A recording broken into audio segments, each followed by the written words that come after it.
আসসালামু আলাইকুম রহমতুল্লাহ। প্রিয় দর্শক, আমি আছি এখন হচ্ছে মিনার ১ নাম্বার ট্রেন বাস স্টেশনের উপরে।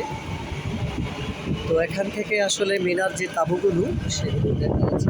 দেখতে পাচ্ছেন, উপরে দেখতে পাচ্ছেন কীভাবে টহল দিচ্ছে।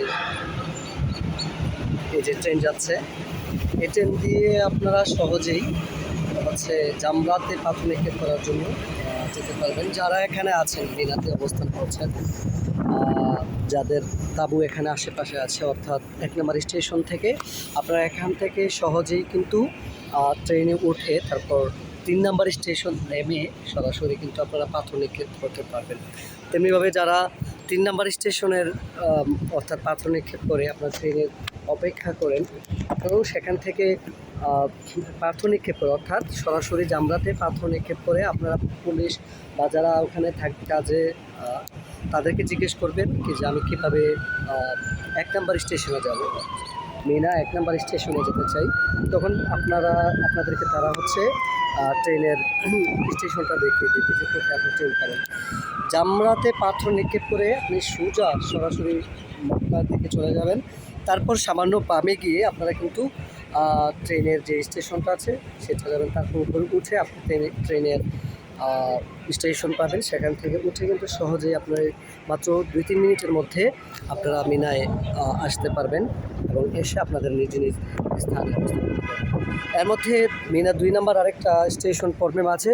যাদের হচ্ছে খিমা ওখানে আছে, আপনারা ২ নম্বরে নেমে আপনাদের খিমা চলে যেতে পারবেন। খুবই সহজে, কোনো জ্যাম নেই, কোনো ঝামেলা নেই। এছাড়া আসলে হজের মৌসুমগুলোতে হাঁটা কিংবা গাড়ি নিয়ে চলার তো কোনো প্রশ্নই আসে না। খুবই জ্যাম বা অনেক ঝামেলায় পড়তে হয়, যেহেতু মানুষের সমাগম বেশি। সেক্ষেত্রে হাঁটার ক্ষেত্রে একটু কষ্ট হয় বলতে, মানুষের জ্যাম থাকে, আপনি ওই দ্রুত গতিতে তেমনি হাঁটতে পারবেন না, আস্তে আস্তে হাঁটতে হয়। সবচেয়ে আরামদায়ক এবং স্বল্প সময়ে মিনাতে পৌঁছার জন্য, জামরা থেকে মিনা, মিনা থেকে জামরায় পৌঁছার জন্য যে ব্যবস্থা আমি মনে করি সেটা হচ্ছে এই ট্রেন ব্যবস্থা। খুবই সুন্দর একটি নিয়ম, যেটা আসলে প্রশংসার দাবিদার। আপনারা সহজেই মিনা থেকে জামরা এবং জামরা থেকে মিনাতে যেই আপনাদের যাত্রা বা ভ্রমণ, সেটা আপনি এই মিনার ৩ নম্বর স্টেশন এবং ১ নম্বর স্টেশন থেকে কিন্তু সহজেই আপনারা করতে পারেন এবং আপনার ভ্রমণটাও আরামদায়ক হবে, স্বস্তিদায়ক হবে।